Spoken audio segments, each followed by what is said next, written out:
Assalamualaikum warahmatullahi wabarakatuh. Teman-teman mahasiswa, kesempatan ini saya akan menguraikan Pancasila sebagai sistem filsafat. Nah, untuk memudahkan pemahaman, kita petakan dulu Pancasila dan filsafat. Nah, kita harus tahu dulu filsafat secara etimologi dan secara terminologi. Karena untuk menyamakan persepsi itu harus kembali ke definisi dulu. Contohnya misalnya kelapa dua. Secara etimologi ya dua, kelapanya berjumlah dua. Tapi dalam terminologi Depok, kelapa dua ya artinya jalan lingkar UI. Nah, demikian juga dengan filsafat. Filsafat ini sebetulnya perebutan antara dari bahasa Arab atau dari bahasa Yunani ya.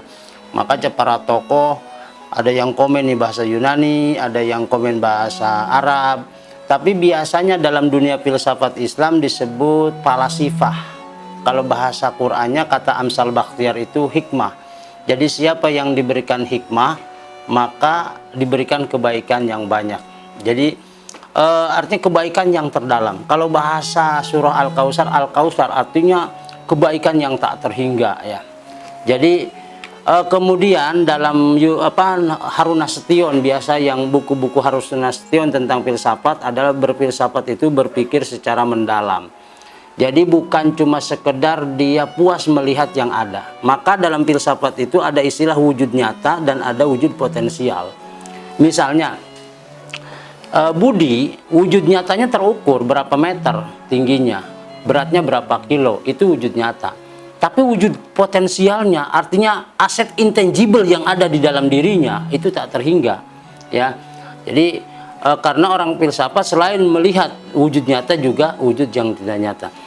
Makanya secara umum dalam dunia filsafat itu filsafat dapat dipetakan. Satu, filsafat Yunani lebih fokusnya kepada ontologi. Ontologi itu berbicara hakikat yang ada. Misalnya baju dan celana itu secara eksistensinya berbeda ya, buat di atas dan buat di bawah, tapi esensinya sama-sama terbuat dari benang. Jadi baju kumpulan benang, celana juga kumpulan benang. Termasuk meja ini sama-sama terbuat dari kayu misalnya dengan kursi, tapi eksistensinya berbeda. Jadi filsafat Yunani lebih ke ontologi, maka dia berpikir hakikat manusia itu apa, hakikat segala macam. Kemudian yang kedua filsafat modern. Filsafat modern itu lebih kepada epistemologi. Jadi lebih fokus berpikir bagaimana cara mendapatkan. Contoh itu yang biasa dipakai dalam dunia skripsi. Dalam dunia skripsi itu yang dipertanyakan rumusan masalah.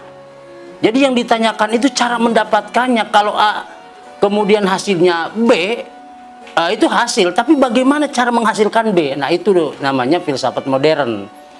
Nah, dalam dunia filsafat Islam itu lebih kepada aksiologi. Artinya untuk apa? Misalnya kita HP merek ini yang dipertanyakan untuk apa? Jangan sampai misalnya aplikasinya banyak sementara kebutuhan sedikit, cuma miss call doang, kan tidak sesuai. Jadi untuk apa? Jadi makanya pertanyaan biasa untuk apa ya.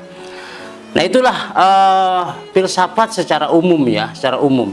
Nah, kemudian objek filsafat itu ada dua, satu namanya objek material, kedua objek formal.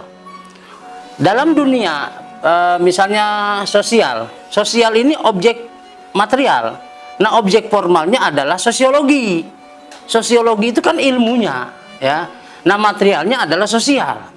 Maka sosiologi itu termasuk filsafat kemasyarakatan, psikologi, filsafat kejiwaan. Nah, kemudian antropologi itu kaitannya dengan filsafat manusia. Nah, kemudian cabang-cabang filsafat ada terbagi menjadi cabang material. Jadi artinya meyakini sesuatu yang ada itu yang terlihat.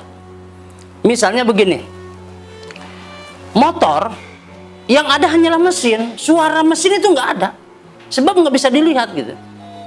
Jadi itu namanya aliran materialisme, sesuatu itu harus ada gitu. Dan aliran materialisme itu bisa sejalan dengan ini, sebetulnya ada namanya aliran positivisme. Ini kalau kajian skripsi masuknya ke kajian kuantitatif. Jadi semuanya harus terukur, ya. Maka kok dalam kuantitatif kita ada ukuran. Atau bahasa luasnya begini, berat berapa kilo, panjang berapa meter. Ini namanya aliran positivisme, ya. Tapi ada kelemahannya. Ketika mengukur kebaikan, apa ukurannya?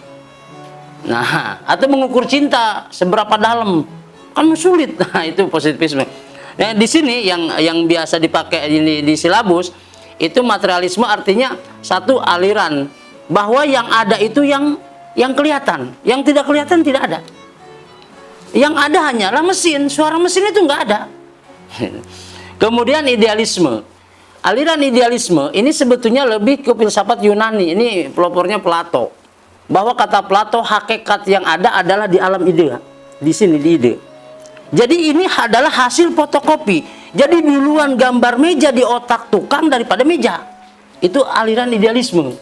Ya, makanya ini cocok, ada nanti dikembangkan menjadi teori law of attraction. Jadi bahwa apa yang kita inginkan, apa yang akan terjadi itu dibentuk dulu di sini, ada set plan-nya gitu. Yaitu aliran idealisme.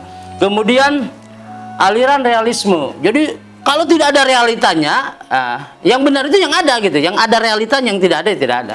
Nah, ini mengenai gambaran filsafat secara umum. Nah, sekarang Pancasila sebagai sistem filsafat. Artinya Pancasila yang jumlahnya hanya 5, secara bahasa tahu semua, Panca 5 sila dasar. Jadi 5 dasar. Tapi ini sebetulnya mengandung pemahaman yang dalam. Misalnya ketuhanan.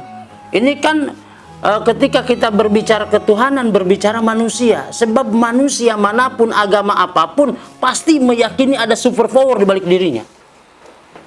Nggak mungkin. Makanya ada dulu bagaimana meyakini hal yang gaib, meyakini Tuhan. Ada yang diwujudkan lewat patung, lewat macam-macam. Nah, jadi Indonesia atau Pancasila ini sebetulnya berusaha untuk menyesuaikan dengan fitrah manusia, dengan adanya ketuhanan gitu. Jadi makanya wajar kalau ketika kita belajar filsafat secara mendalam, maka akan ada korelasinya dengan Pancasila sebagai dasar negara Republik Indonesia ini, ya. Jadi ketuhanan tuh. Jadi sifat-sifat Tuhan. Sifat Tuhan itu sebetulnya kan di dalam tubuh manusia itu kan ada namanya sifat ketuhanan. Ya. Makanya kalau bahasa humor saya begini, kalau kita ingin mengetahui sifat ketuhanan, coba kita pelajari sifat kesetanan. Nah, nanti kita bisa tahu gitu loh. Jadi sifat ketuhanan apa? Rahman, Rahim, pengasih, penyayang, kan itu menguang itu sifat ketuhanan. Nah, berarti keluar dari itu namanya sifat kesetanan. Setan itu kan selalu mengajak keburukan. Dan kita akan bisa mewujudkan sifat ketuhanan kalau kita berpikir secara filosofis. Misalnya untuk apa manusia kan gitu. Pada akhirnya manusia sadar bahwa dia itu diciptakan sama Sang Pencipta. Siapapun orangnya, agama apapun, pasti meyakini bahwa ada kekuatan, ada pencipta dan lain sebagainya. Ya, jadi Pancasila sebagai dasar, sebagai sistem filsafat. Jadi hasil pemikiran, ya. Jadi ini lepaskan dulu agama, tapi kembali ke fitrah manusia. Karena manusia di dalam fitrahnya ada kesamaan, agama apapun dia. Jangankan ke fitrah, bicara khas manusia saja, sedunia sama. Walaupun di bahasa Inggris, bahasa Arab, bahasa apalah, tapi tetap ada satu kesamaan. Orang Indonesia dengan orang Amerika, orang ini sama. Apa? Salah satu samanya, contoh tersenyum. Tersenyum sama semua. Atau menangis, nggak ada orang Arab nangis pakai bahasa Arab. Atau orang Inggris nangis bahasa Inggris. Semua sama nangisnya. Jadi ada titik kesamaannya. Tapi pendiri-pendiri bangsa kita, jadi melahirkan sebuah Pancasila, itu hasil kajian secara filosofis yang sangat mendasar. Maka realitanya kita dapat rasakan berbagai macam suku, bangsa, agama bisa hidup berdampingan di Indonesia ini. Ya, padahal kalau kita kembali ke Islam, Quran turunnya di Arab. Dan di dalam Al-Quran diperintahkan untuk wa'tasimu bihablillahi jami'a wa la tafarraqu. Bersatu, jangan bercerai-berai. Kenapa Indonesia di bawah naungan Pancasila bisa bersatu, sementara Arab yang sukunya sama, bahasanya sama, malah mereka terpecah-pecah menjadi berbagai macam kabilah.